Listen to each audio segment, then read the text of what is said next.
This is Chapter 3 Selections, Programming Exercise 11. Find the number of days in a month. So we're going to write a program that prompts the user to enter the month and year and displays the number of days in the month. For example, if the user entered month 2 and the year 2012, the program should display that February 2012 has 29 days. If the user entered month 3 and the year 2015, the program should display that March 2015 has 31 days. Alright, so from this exercise, it actually seems pretty simple.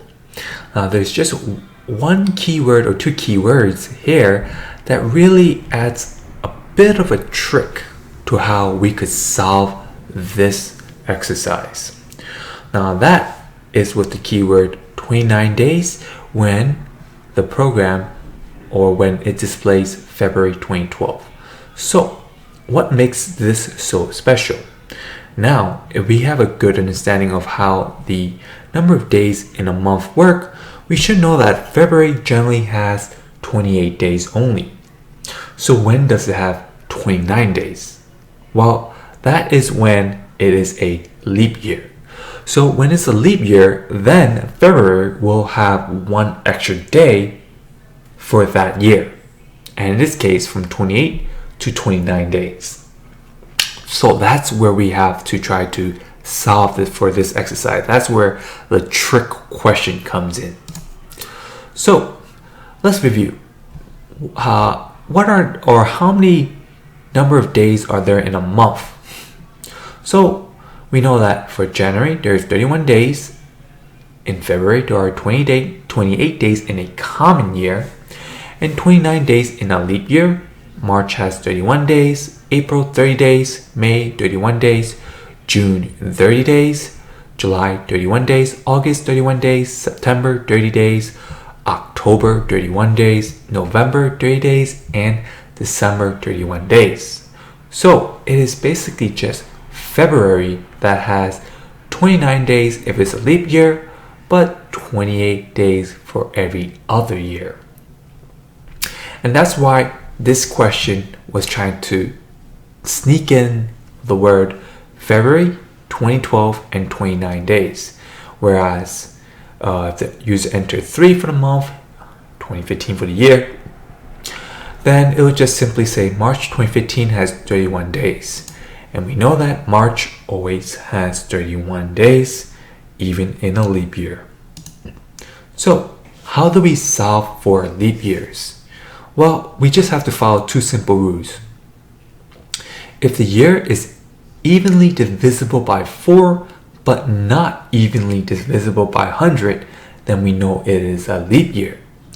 But if it's evenly divisible by both 4 and 100, then it must also be evenly divisible by 400 for it to be considered a leap year. So that might be a little tricky. So let's take a further look into it. We have 1997 here. Now, if we were to follow our rule, it says that a leap year must be evenly divisible by 4. Is this evenly divisible by 4? 1997 divided by 4, which equals to 499.25. That is not an even division. There's 0.25, a decimal number. So since it's not evenly divisible by 4, this is not a leap year. Alright, so 1997 is not a leap year. Let's check out 1992. 1992 is divisible by 4 evenly. The resulting number is an even number, 498. Alright, so far so good. But we have to worry about rule 1. If it's divisible by 4, it must not be evenly divisible by 100. And if that's the case, then it is a leap year. So do another check. Is 1992 divided by 100 evenly? Could 100 evenly go into 1992? No. 100 going to 1992 will be 199.2. And because of this, because it is divisible by 4 but not by 100, then it is a leap year. So 1992 is a leap year. Alright, another example, 2000. 2000 divided by 4, it is evenly divisible by 4. So far so good. 2000 divided by 100. Oh, that's not good. If it's also evenly divisible by 100, we have to make sure that it also has to be evenly divisible by 400 for it to be considered a leap year. Now what we see here is divisible by 4, 100, and 400. Alright, so therefore it is a leap year. So let me just make sure you understand that. Leap year must be evenly divisible by 4 but not by 100. If it's evenly divisible by 4 and not by 100, then it's a leap year. But if it's evenly divisible by 4 and by 100, it must be divisible by 400 also to be considered a leap year. So since 2000 is divisible by 4, yes, that's good. It's divisible by 100, that's bad. But in this case, it's also divisible by 400, that's good. Therefore, 2000 is a leap year. Alright, so one last one to make sure you understand this. 1900. 1900, is 1900 evenly divisible by 4? Yes, that's good. It's also evenly divisible by 400. Oh, that's bad. Now we have to make sure it's also evenly divisible by 400 to be considered a leap year. But it's also not divisible by 400. So therefore, 1900 is not a leap year. It is divisible by 4, but also by 100. And if that's the case, since it is also divisible by 100, it also has to be divisible by 400 for it to be considered a leap year. So hopefully now we have a good understanding of how to find a leap year. We will now easily be able to solve for this. Alright, so let's make sure to understand what we need. What we're going to need is to be able to ask the user to enter a number for the month and a number for the year. So let's start that off. Let's go slow and let's try to tackle this slowly. What we're going to need from the user is something is to enter the month first. So the month only goes from 1 to 12. And if that's the case, we could just have something small like a byte. And let's call that month. And then let's call the next one year. So year takes in, it could take in a really large number, right? It could be a year 100,000.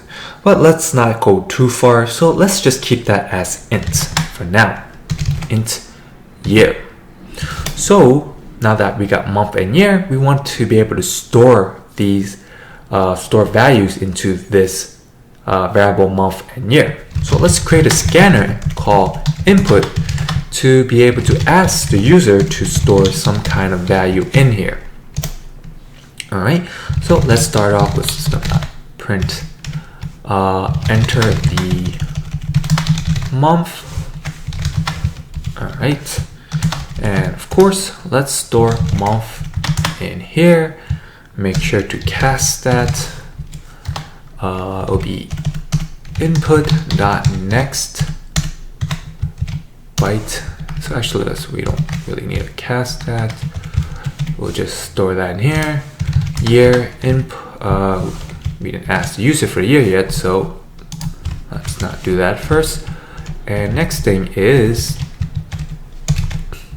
enter the year. So we're gonna ask the user to enter the year, store that into a variable called year, and since it's expecting an integer, let's look for that integer. So now we ask the user to enter the month, store into the month, year, store it into the year. Now, what to do next? Well, there's a case that we have to check. We have to check if the month equals 2.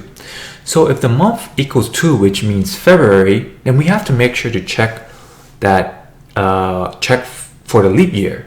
And the reason for that is particular February is that that is the only month that is affected by the leap year. So if it's any other month, then we really don't have to worry. All right. So we're gonna add another thing called days, and it's not gonna store anything because we're going to display the number of days in that month and year. All right. So days will store the days variable value, right? And that'll be an integer. So let's do a check. Let's say if the month is equal to 2. Well, if that's the case, then I have to check for the leap year. So let's say this. If month equals 2, we have to check, hey, is if year is divisible by 4 and it equals 0, that means it is evenly divided by 4. Then we also have to check if,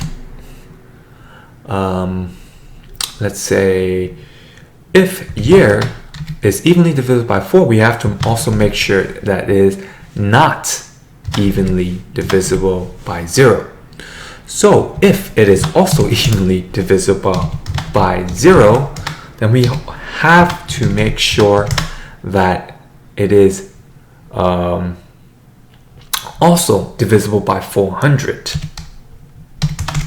All right.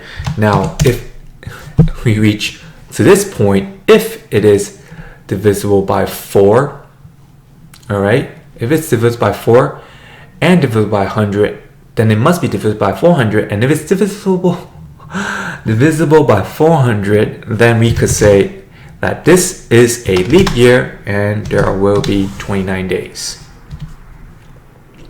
So we have to solve for this case, else. Right, so it's going to get a little messy here. Else days equals 28. And the reason for that is because this right here shows that it will be a leap year, and if it's a leap year, then February will have 29 days, else it will have 28 days. So now we go jump out of here. Well, what if it's not divisible by 100? Well, if it's not divisible by 100, then we'll go into an else and say days equals to 29. But, all right, let's say it is. So actually, let's say it is, then it'll jump into here. So we're good with that, all right? And then we get out of there. Let me just make sure that I am putting the else in the correct statement. This else belongs to this if. This else should belong to this if, which means it has to be outside of this bracket, which it is, so that's good. Now,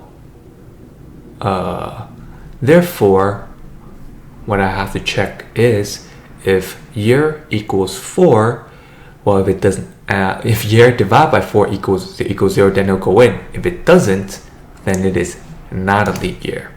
And if it's not a leap year, then we'll say days equals 28. Man, this is such a mess right here. All right. Such a mess. Such a mess. All right. So if it equals 2, then let's display it. System.out.print. There's so much to check just for a leap year. We will say February concatenate with the year has number of days. All right, so let's just run this code, make sure I am doing this correctly, and we'll enter the month as 2 for now, and let's do a few check. We're going to do a few check following this example here. We'll say 1997. Now, February 1997, since it is not a leap year, it'll say February 1997 has 28 days. So let's see if this is correct. Oops, 1997. So that's correct. Since February 1997 is not a leap year, it has 28 days. Good. So far, so good. Let's try for 1992. All right, February 1992. So that will be 2 and 1992. And boom, that is actually incorrect. And let's check our code to see why that is the case. So just to review, 1992 is a leap year. Therefore, it should display that as 29 days. Now, let me see where I could have gone wrong. So I say 1992 year. Well, if year is divisible by 4 equals 0, well, I also, could it be, if it's divisible by 4, then it'll go in here and check. If year is divisible by 100, if it's not divisible by 100, if it's not divisible by 100, 1992 divided by 100 does not equal, did I,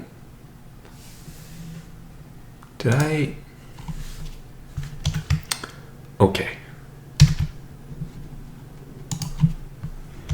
I figure out where I made my mistake.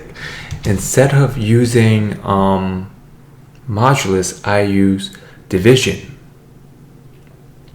Now, division in Java means how many times a number go into another number.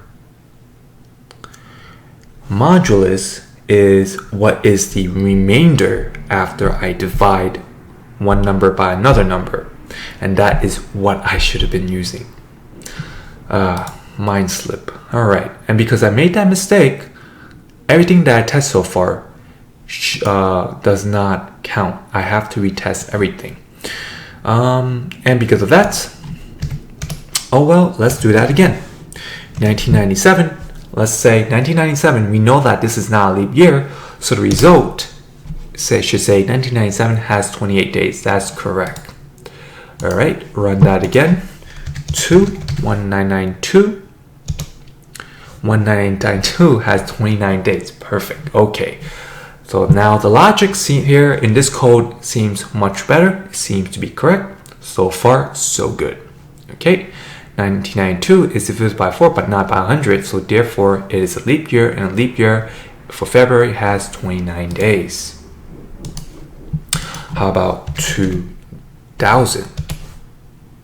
Oof. What in the world happened here?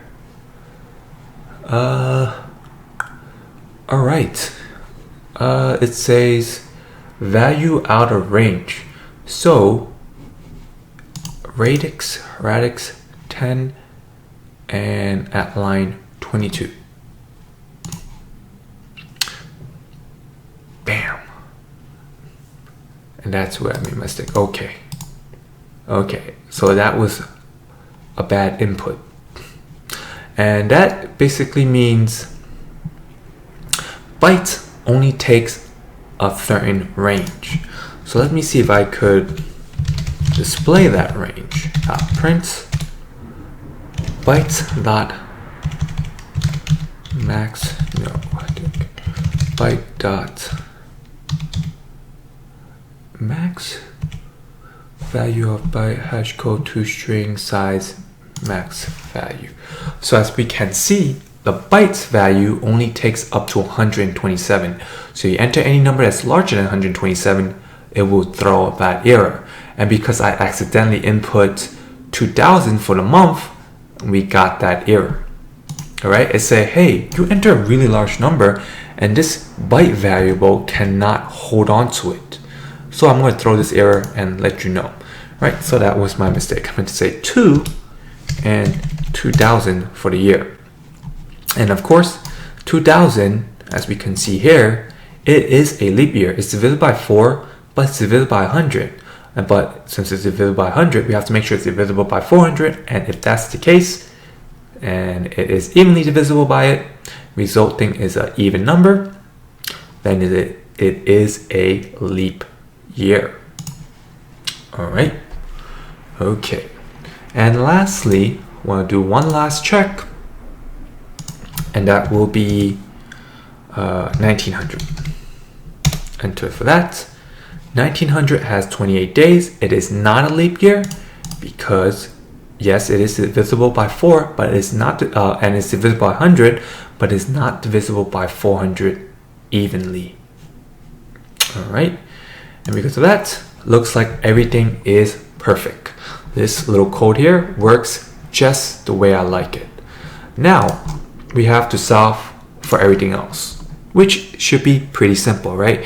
If the month is equals to 2, well, all we have to say is else we'll just do a switch. Well, whatever the number is, we'll just display that accordingly. So let's take in the month as our value, and we will switch accordingly. I think it was case 1 for January, and we'll simply say system.out.print January year plus has, I don't remember, so pull this, go check it out. What did I put it? Put it right here. Cool. Just pull it to the side here so I could take a peek and remember how many days. All right. Has 31 days. Bam. And once it displays that, break out of it. Now, normally you'll say, hey, now case 2, right? Well, no, we already solved for case 2, and that's this, all of this code right here. So if we already solved for case 2, no need to solve for that again, no need to repeat ourselves. Simply, let's just copy this, and it will say, what is it? March. March has 31 days, so cool. All right. And then case 4 will be April. April has 30 days. Case 5 will be May. May has 31 days. Case 6. June. June has 30 days. Case 7. July. And let me just take a peek at my little cheat sheet here. July has 31 days. Case 8.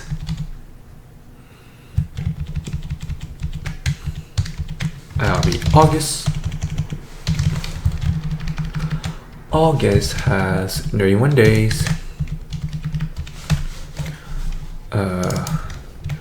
September has 30 days. October has 31. November has 30, and lastly, December has 31. Now let's see. Now what happened if you enter for a case that is less than 1 and greater than 12? Well, right now I don't actually have any case that could really solve for that. I have case that could solve for 1 all the way to 12 except for 2. So if you were to enter any value, well, this switch case will not be able to print anything. So for that scenario, we'll just put a default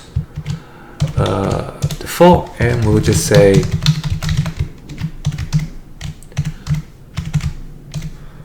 month entered is incorrect. All right, bam, break out of that. All right, so now let's run our code. So already test for February, so let's just test for January, and it doesn't really matter if it's a leap year for January or not. Regardless, January will always have 31 days. All right, same goes with, let's say, May. Doesn't matter if it's a leap year, May will always have, let me just fix this space here. May will always have 31 days. All right, and let's run that again and let's try December. All right, December 1900. Doesn't matter if it's a leap year or not, it'll always have 31 days. So the only month that really matter is basically February. All right, February 2012, it is divisible by 4, but it's not divisible by 100, therefore it's a leap year. And lastly, a case where it's not possible. What if you entered 0? Well, if you entered 0, that is not a month. That's within the calendar year, 1 to 12. So the month enters incorrect, and you will get this message. All right, so hopefully all of this right here makes sense. And you understand how to calculate for a leap year, what to do in this scenario, and what to do for everything else if that was the case.